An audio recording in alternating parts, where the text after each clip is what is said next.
지난주 제8호 태풍 바비에 이어 이번 주 또 다른 태풍이 제주를 향해 올라오고 있습니다. 현재 이동 경로대로라면 제주는 내일부터 태풍의 간접 영향을 받을 것으로 예보됐는데요. 취재기자와 함께 제9호 태풍 마이삭에 대해 알아봅니다. 스튜디오에 민소영 기자 나왔습니다. 안녕하십니까? 네. 네, 민 기자, 먼저 가장 궁금한 내용인데요. 태풍 마이삭 이동 경로부터 설명해 주시죠. 네, 제9호 태풍 마이삭은 캄보디아가 제출한 이름인데요. 태풍 바비가 소멸한 지 하루 만인 지난 28일, 필리핀 북동쪽 해역에서 태풍으로 발달해 시속 30km 가까운 빠른 속도로 북상하고 있습니다. 태풍은 오늘 밤 9시쯤에 일본 오키나와 남남서쪽 약 240km 부근 해상까지 올라올 전망이고요. 지금 예보대로라면 모레 저녁 7시쯤 서귀포 동남 동쪽 약 140km 부근 해상을 지날 것으로 기상청은 예상하고 있습니다. 제주는 이때를 전후에 가장 고비가 될 전망인데요.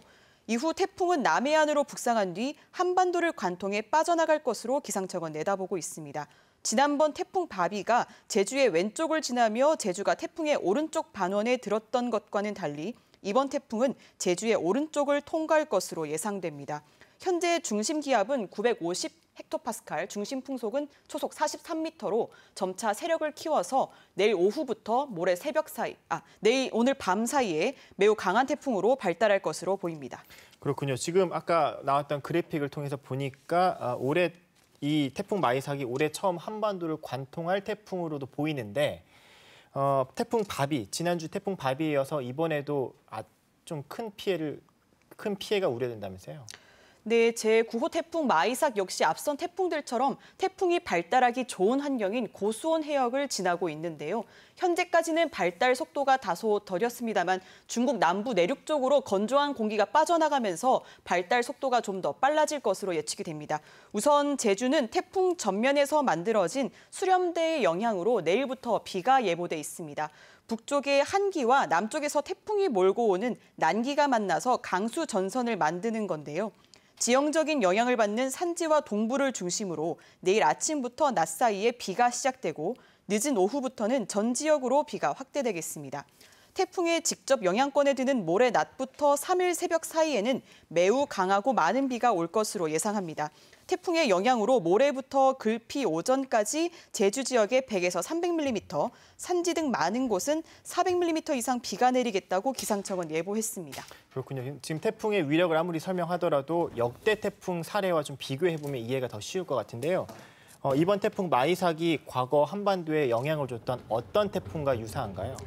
네, 현재 예보를 보면 이번 태풍은 지난 2003년 제주 앞바다를 지나 한반도를 관통하며 강한 비바람으로 큰 피해를 남겼던 태풍 매미 때와 경로가 비슷합니다. 태풍 매미는 2000년대 이후 한반도에 내습한 태풍 중에서 가장 바람 세기가 강했습니다.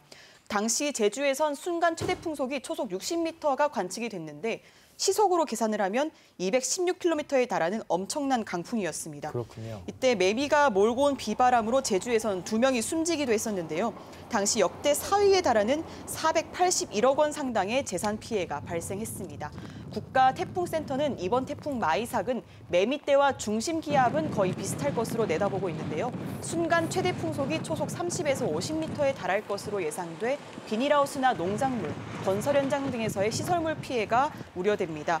일본 남쪽에 자리 잡은 북태평양 고기압의 확장 여부에 따라서 태풍의 진로가 동쪽에서 서쪽, 성쪽에서 동쪽으로 다소 변경될 수도 있습니다만 태풍 바비 때처럼 강풍으로 인한 영향이 예상되는 만큼 비바람 피해 없도록 각별한 주의가 필요합니다. 지금 태풍 매미랑 유사하다면 제주에서 2명이 숨지고 역대 4위 재산 피해라면 이번엔만큼은 좀 예보가 빗나갔으면 하는 바람이네요. 좀 그렇습니다. 비교적 안전하게 지나갔으면 좋겠습니다. 지금까지 민소영 기자 고생했습니다.